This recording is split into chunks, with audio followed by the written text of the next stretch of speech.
Ooh, we gotta breathe in and breathe out. Breathe in and breathe out. Ooh. Okay. Ooh. Welcome back. Welcome home to Alchemize Soul. This is episode 33, and I'm not going to lie to you. This one has been weighing on me. There are some topics you choose to talk about because they're trending, and then there are topics you have to talk about because they're breathing, because they're living inside of you, because they're living inside of the people you love. Today's topic is the latter. We are talking about absent fathers. We are talking about men in society, and we are not taking the shallow end of the pool. We are diving into the deep end because the truth is the water has been deep for a long time. We just been pretending we could touch the bottom.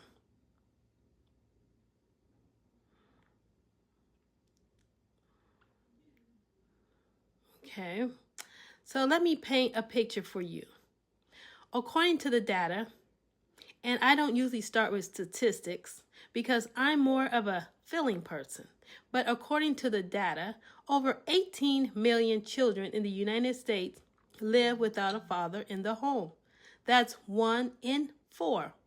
Globally, the numbers shift, but the story remains the same.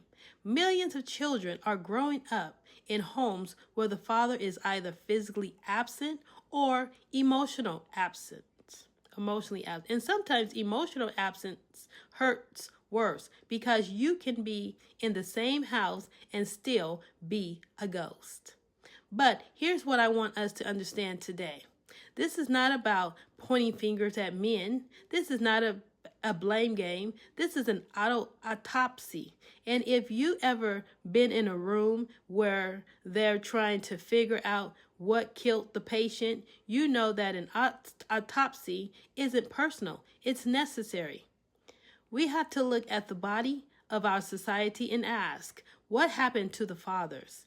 And what happens to the children when the father never shows up?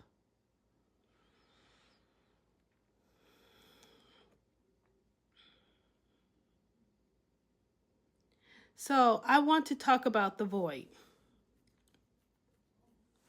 When a father is absent, he doesn't just take himself out of the equation. He takes something else with him. He takes the blueprint. Think about it. If you're a boy growing up without a father who teaches you how to be a man, who teaches you how to tie a tie, who teaches you how to take a hit and keep moving, who teaches you that your emotions are not a weakness, but a weapon if you learn how to wield them.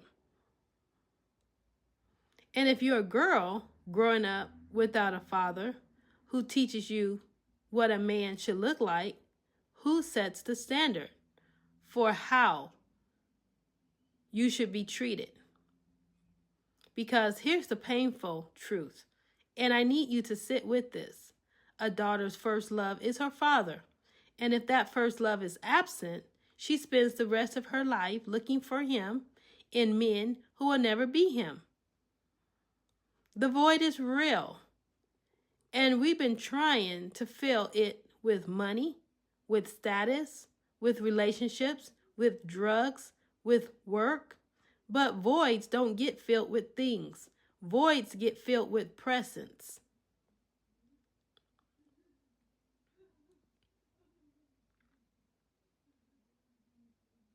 Now, let's zoom out. Let's look at society. When fathers are absent, we don't just have individual pain. We have systematic collapse. We have communities where boys are raising themselves. And when boys raise themselves, they don't learn how to become men. They learn how to survive. And survival mode is dangerous because when you're in survival mode, you don't think about the future. You don't think about consequences. You don't think about the next generation. You think about right now. You think about getting yours. You think about proving that you're tough, that you're strong, that you're not weak.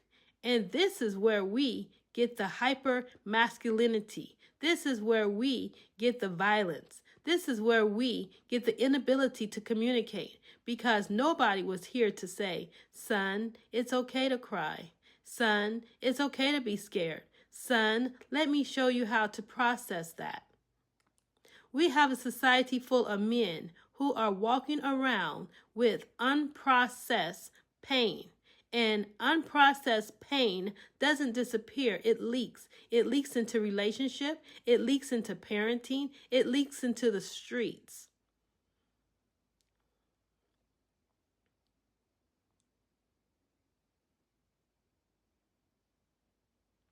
And this is the part that hurts the most.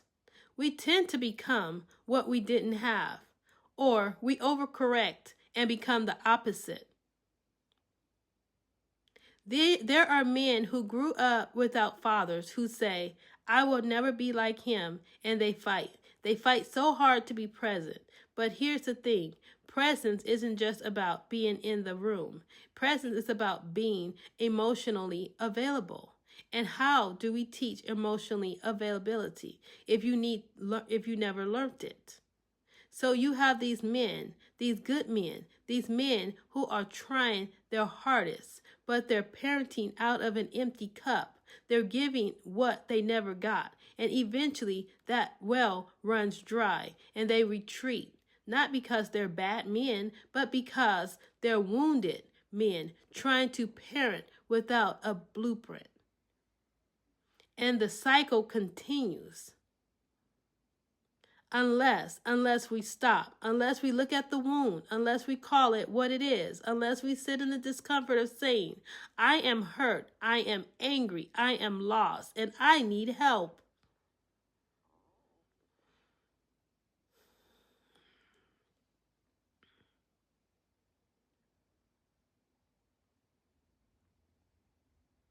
So, let's talk about shame for a minute.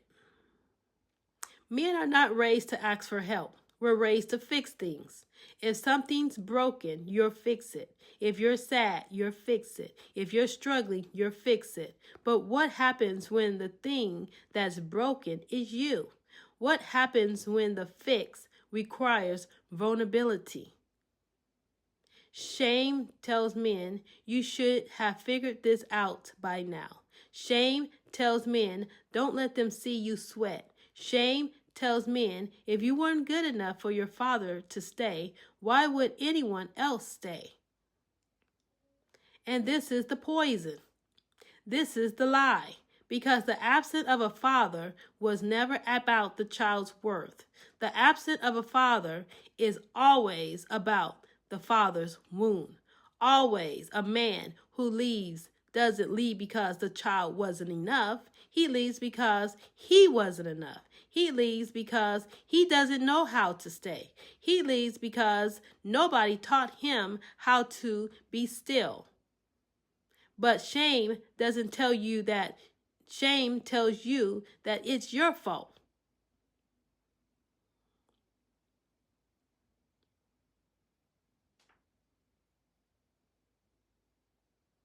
So I want to pause here because I know some of you are feeling something right now. Some of you are feeling anger. Some of you are feeling sadness. Some of you are feeling nothing. And that nothing is actually a wall you built so you wouldn't have to feel. And I want to gently, lovingly ask you, are you ready to forgive? Now, I'm not talking about letting someone off the hook. I'm not talking about pretending it didn't hurt.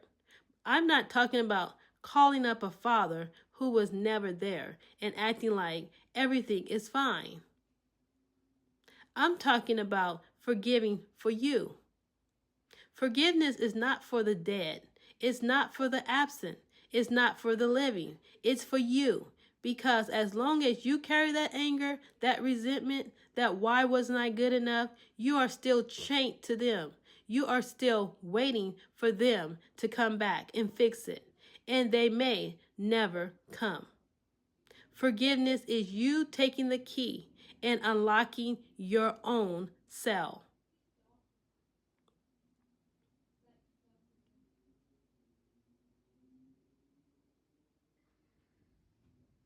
So how do we break the cycle? How do we become the men and women who stop this? It starts with honesty. Radical, uncomfortable honesty. You have to look at yourself and ask, where am I repeating the pattern? Where am I seeking father figures in places that can't father me? Where am I pushing people away because they can leave me? Where am I performing masculinity instead of living it?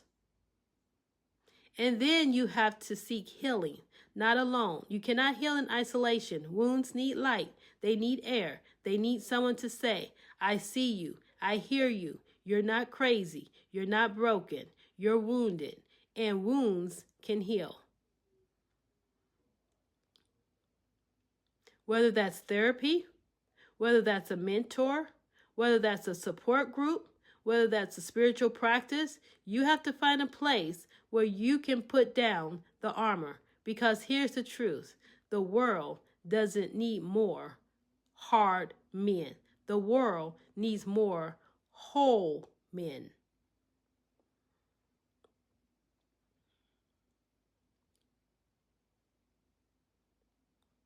And if you are a father listening to this, whether you're present or absent, whether you're in your child's life or trying to get back in, I want to speak to you directly. It is never too late to show up. I know you're scared. I know you think they don't want to see you. I know you think the damage is done, but let me tell you something. Children don't stop wanting their fathers.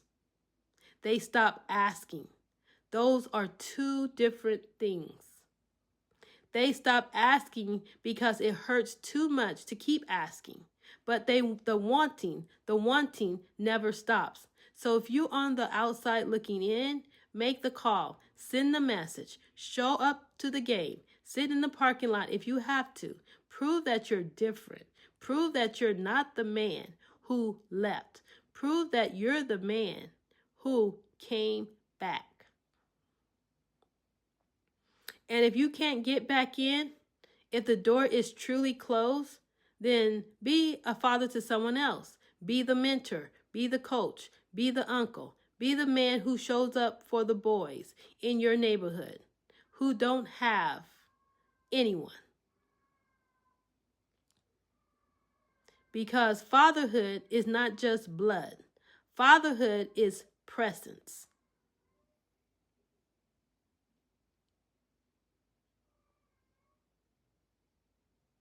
So here we are at the end of this conversation, but hopefully at the beginning of your healing.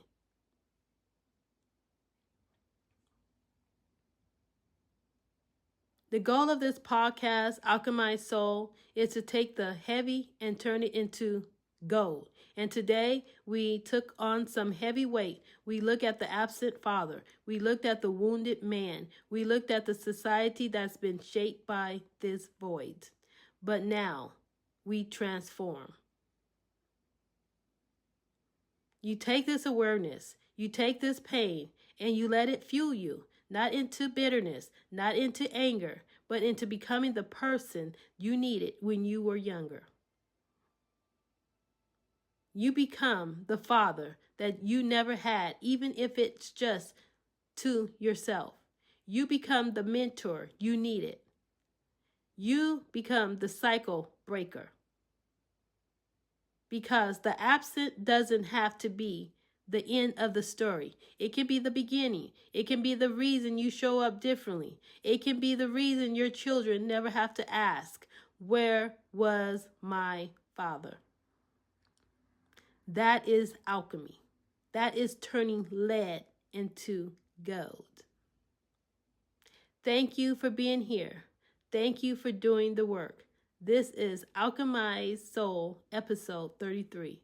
Now go heal, break the cycle, and I'll see you in the next one.